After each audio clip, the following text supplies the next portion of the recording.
Double page spread on the one side of the page, ads for the latest laptop, and usually the ads are for upmarket cars or watches or computers or cameras, and on the other a photo that to Australians I think looks a bit ordinary. I mean, what's the big deal about having a picnic out in a paddock? But from a Chinese point of view, the idea that you can have that much space to yourself, just your family, there's not another person in sight. That's amazing. How is that possible? But in Tibet such things are possible. So this actually, I think, to a Chinese audience, maybe an Australian audience will go, oh yeah, that's supposed to attract me to Tibet. But anyway, now in Lhasa, the construction boom right on the Bakor, the sacred pilgrimage circuit, has meant a lot of disruption. Behind the plastic sheeting are old Tibetan mansions, which were, if we go back 70, 80, 100 years ago, were mansions of the aristocrats, but in more recent years have been cheap hotels for local Tibetan traders, shopkeepers, pilgrims who need accommodation when they visit Lhasa. But now again, just as in Melbourne or in any other major city where prices keep going up, more and more capital is attracted, real estate values go up, such premises can no longer make enough profit, and there are other businesses such as upmarket boutiques selling big branded products that are taking their place. So these Tibetan mansions are not being destroyed. What's happening is that they're being gutted and refitted, refurbished, repurposed into upmarket boutiques. But of course it's pretty messy, and during the reconstruction process, and nonetheless pilgrims still keep coming if they are allowed into Lhasa. And one of the unfortunate things is that although China has relaxed its rules as to who may register to live in Lhasa if you're Chinese, if you're Han Chinese, but because of China's preoccupation with security, the number of Tibetans from outside of Lhasa, and certainly outside of the Tibet Autonomous Region, who are permitted to come to Lhasa even for pilgrimage is actually reducing. So the number of pilgrims doing their kora, their circumambulation around the Bakor, around central Lhasa, has definitely dropped. But nonetheless they are there, and they pick their way, as you can see, through the construction site, but still do manage to do their pilgrimage. But traditionally, I mean, there wasn't perhaps quite so many distractions, shall we say. And a lot of this work is underground laying of optical fibre cables for surveillance and sewer pipes, and that's now been completed. So a lot of this disruption to the streetscape is actually now past. So even though we might consider it pretty ugly, it was only for a few months. In the midst of all of this, the traditional classic Tibetan uses of the land go on, and of this sacred circuit. Here again, right at the entrance to the Jokang, a car parked outside. Normally a car with an A number plate is an official car, and only official cars get that privilege of parking right outside the Jokang. But even there, somehow people still find space to do their prostrations and continue their traditional life. One other new infrastructure that's only just opened in the last couple of months is the Amban Museum. The Ambans were the official imperial Chinese representatives resident in Lhasa during much of the Qing dynasty, who had no actual administrative day-to-day decision-making role in Lhasa, but it suited everybody, including the Tibetans, to allow them to be there and to maintain the fiction that China ruled Tibet. So the new Amban Museum, done in very classic Tibetan style, right in the middle of Lhasa, is a waxworks.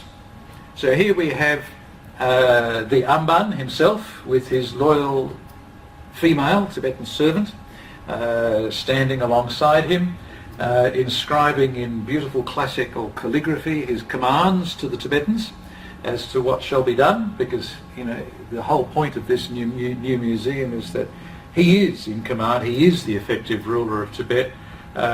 He decides how the Dalai Lama is to be chosen, or who will be the next Dalai Lama, etc. This is the basic message. So having done his calligraphy, passed on his commands, he has a servant who then puts the official imperial chop, the seal, on it that makes it an official document. And then it's passed over to another servant, a Tibetan aristocrat, these are all waxworks, remember, who sits there waiting to receive the Amban's command and to then go and implement it. It's incredibly lifelike and realistic. You can imagine in a place where parents dare not tell their children that this is not the whole story, let alone that this is largely fiction, how impressive this is. But at least it's a change from the old days when the kind of museums that China opened in Lhasa were like the Museum of the Tibetan Revolution, were museums that specialised in showing the feudal cruelties of the old days, of how the feudal overlords used to whip the serfs, the slaves. The aristocrats would get the slaves to carry them on their backs so that their shoes wouldn't get muddy. The cruel overseer with his whip, the haughty lamas standing by while the serfs haul massive logs up to create the columns for a new monastic assembly hall, while meanwhile a mother is crying out because her son is, and this is an old Tibetan custom that I'm sure everybody here knows about, her son is about to be sacrificed, killed, so that his bones will be forever at the base of the column where that massive tree will then be placed to support the next story of the monastery. And everybody knows that the monks loved killing children to build their monasteries. So this was the, again, these are lifelike and life-sized figures, and this is from a publication of 2005. So although this museum is now closed, it's not all that long ago that this was the official syllabus and the official version. And of course, this was what tourists were meant to see. I mean, it was actually part of the compulsory agenda of tourism in Lhasa. And finally, of course, the revolution arrives. And if that figure of the serf woman, the slave woman on the steps denouncing the wicked aristocrats and monks looks vaguely familiar, it's taken directly from a famous statue of the French Revolution. And in fact, all of the style of these statues are in fact very European and very much taken from European Romanticism. Now, mining, what connects tourism and mining? I'm sorry to be putting so much into one presentation, but I've been doing a lot of research and discovering a lot of interesting things. That's my only excuse for cramming so much in.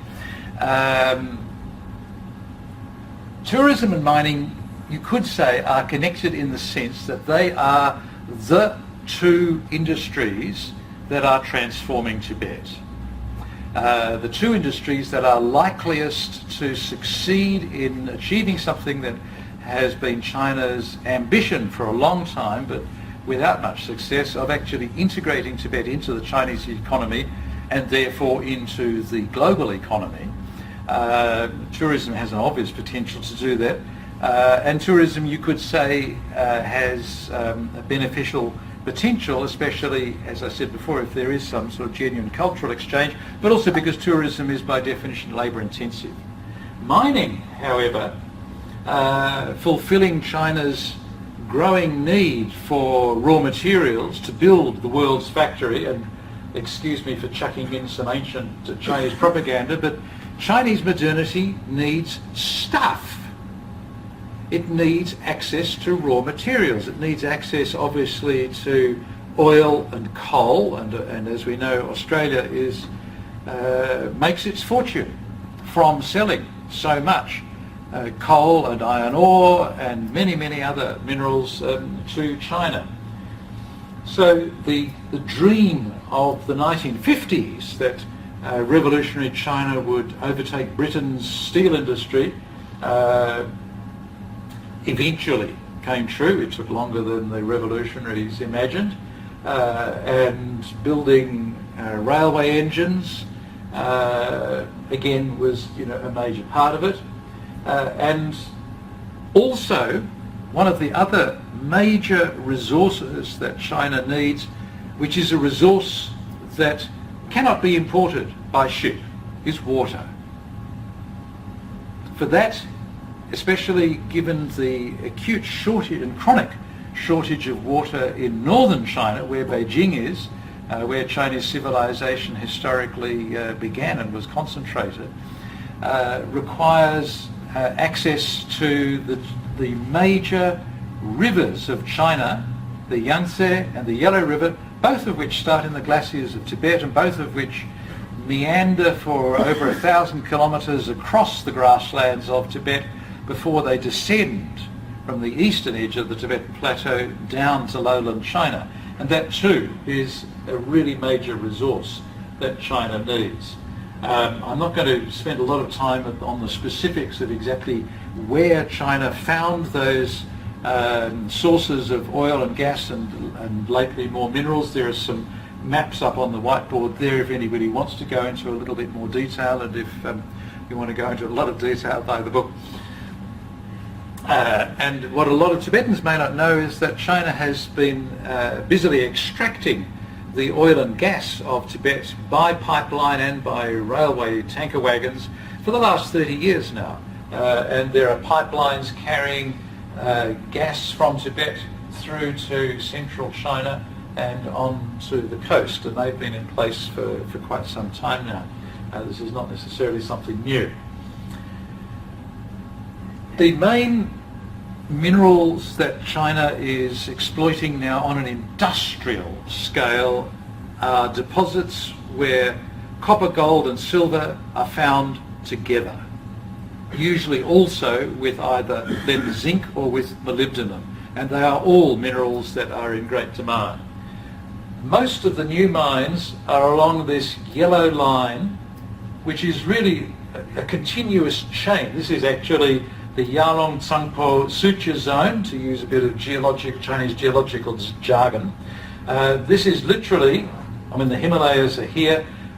This is the valley of the main river of southern Tibet, the Yalong Tsangpo, which the world knows in India and Bangladesh as the Brahmaputra, and that is literally the point at which the Indian continent and the Eurasian continent, that is the place of collision, which is why it's a valley.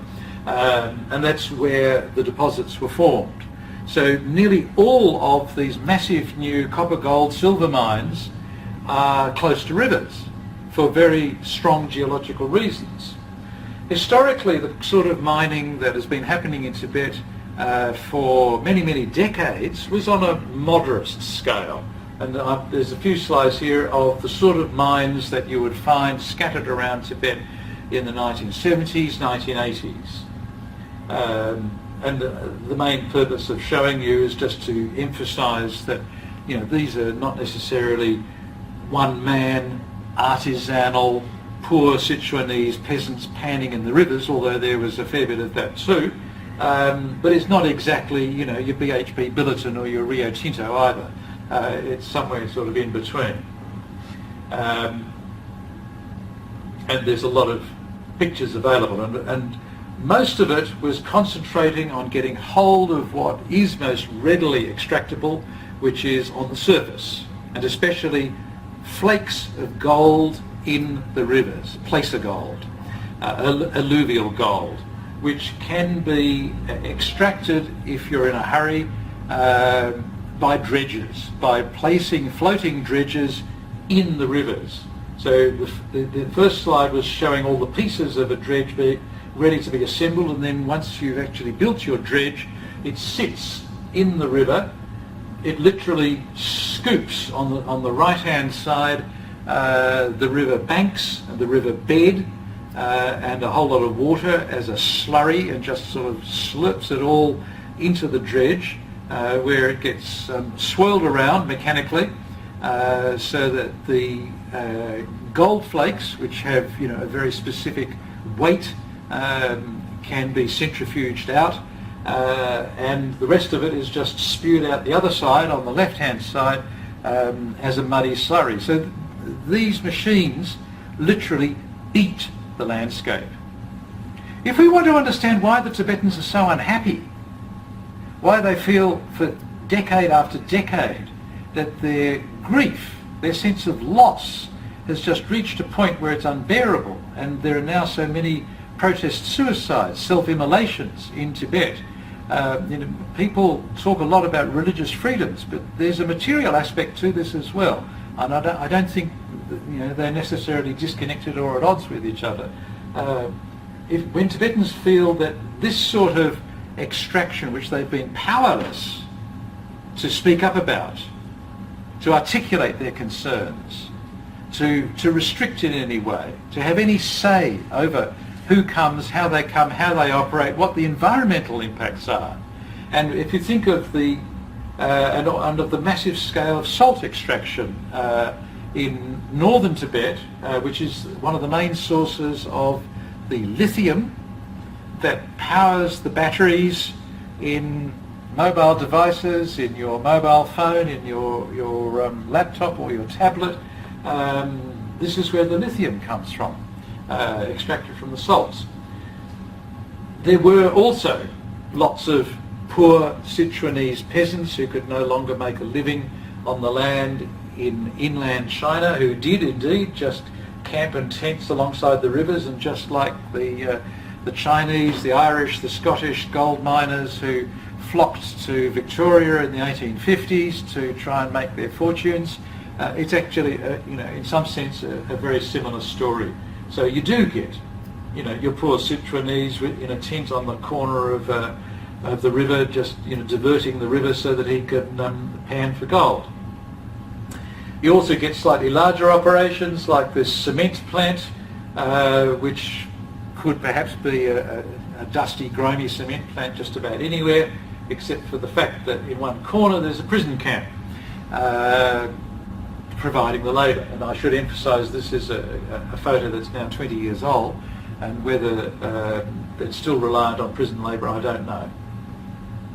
Or an asbestos dump, which definitely would be illegal in Australia, because as you can see, the piles of asbestos which blow around like dust in the wind.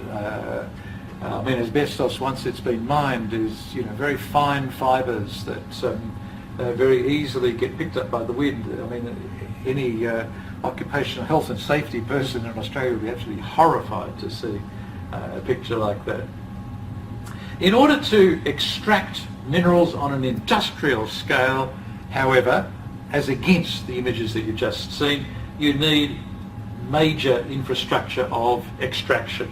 And the new railway that goes all the way from Lanzhou in Gansu through Xining, the capital of Qinghai, and all the way down to Lhasa and on to the major new big mines just upstream from Lhasa. And this one at Shetongmon, the Shigatse, is owned by a Chinese company that has very strong business connections, cross ownership, with the company that's just taken over the Caltex oil refinery at Kurnell in Sydney. So this is starting to get close to home. the connections between the Australian mining industry, which has a global reach. Australian mining companies have something like 700 projects in 200 locations just in Africa alone, and that's where China has been extending its global reach to, because China's hunger for resources is now so strong that relying on trucks to get minerals out of Tibet is no longer sufficient. China, in order to fulfill its ambitions, needs modern technologies and modern access to resources, and it needs modern mines on a global scale, on a world scale. And that's increasingly what's now just starting to happen and is transforming Tibet. We could argue with tourism at least that tourism has the potential to employ a lot of people, but mining, and the mining as an industry, is conducted in Chinese. So to get employment you have to prove that you are fluent in written Chinese, so almost by definition very few Tibetans are ever likely to get a job.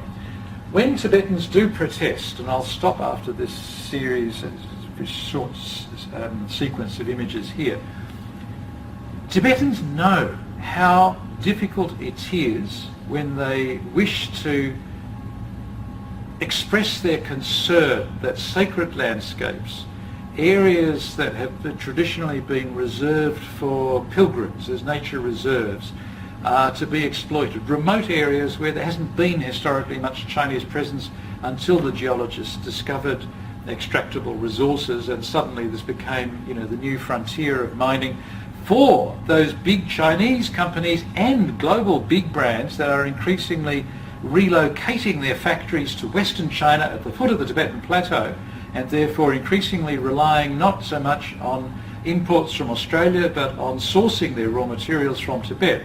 When such things happen in remote areas, as is happening here, the Tibetans know that in order to try to hope to persuade Chinese authorities to listen to them and not instantaneously brand them as splitists, tools of the Dalai clique out to destroy the unity of China, but they're saying, we have a real problem with mining here. So these Tibetans in a very remote area have erected a classic contemporary Chinese welcoming banner to the area where the mining is about to happen. They have put up photos of China's new leader, Xi Jinping.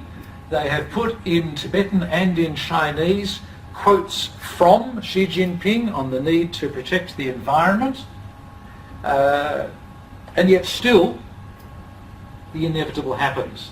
They're tear-gassed and treated as, and labelled as terrorists and as an existential threat to the whole of China. And you get a massive and very quick mobilisation of the People's Armed Police, who are a paramilitary between the police and the army, and the People's Armed Police have their own gold mines, and they boast about the fact that they've got their own gold mines in Tibet.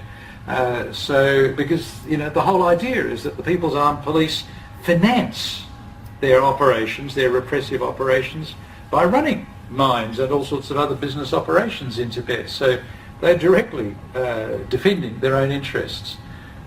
So again, we have a sad story being repeated over and over again, and I'll stop there because I'm hoping that that actually does demonstrate the links to the self-immolations and the protests. These are not completely separate issues that somehow exist in different realms of our minds or Tibetan minds.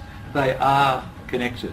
And by stopping now, I'm hoping we've got a little bit of time for questions and discussion. Thank you.